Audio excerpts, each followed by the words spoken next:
के पास एक इमारत थी जहाँ पर पक्षियों से प्यार करने वाली एक बूढ़ी औरत रहती थी और वह हर दिन टोनी चिड़िया और उसके परिवार के लिए खिड़की पर ब्रेड रखती थी। एक दिन बेचारी बुढ़िया गंभीर रूप से बीमारी की चपेट में आ गई और उसकी मृत्यु हो गई। टोनी चिड़िया और उसका परिवार जो उनके भोजन पर निर्भर थे, उनके पास खाने के लिए कुछ नहीं बचा था।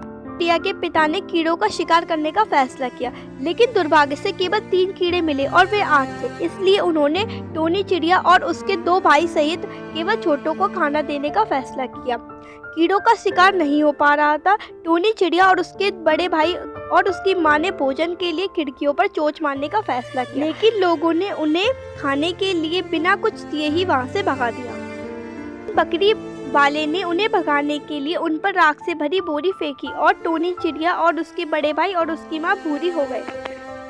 इधर टोनी चिड़िया के पिता को आखिरकार एक ऐसी जगह मिली थी जहाँ पर खाने की कोई कमी नहीं थी और वह वहाँ से कई कीड़ों को लेकर अपने घोंसले में लौट आया था। वह बहुत खुश था, लेकिन उसे कोई भी वहाँ नहीं मिला। जब चिड़िया और उसकी माँ राख से गंदे होकर घोंसले में लौटे तो टोनी चिड़िया के पिता ने उन्हें पहचान नहीं पाया और उन्हें घोंसले से भगा दिया।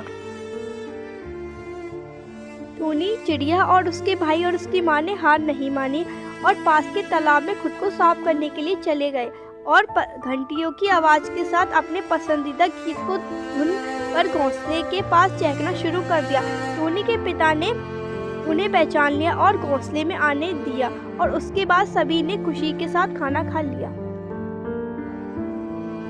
उस दिन से चिड़िया परिवार ने भोजन प्राप्त करना सीख लिया और पूरी तरह से दूसरों पर निर्भर नहीं रहना सीख लिया और अब से उस घोंसले में आनंद की कोई कमी नहीं थी। अतः हमें इस कहानी से ये शिक्षा मिलती है कि कभी भी हमें पूर्ण रूप से दूसरों पर निर्भर नहीं रहना चाहिए।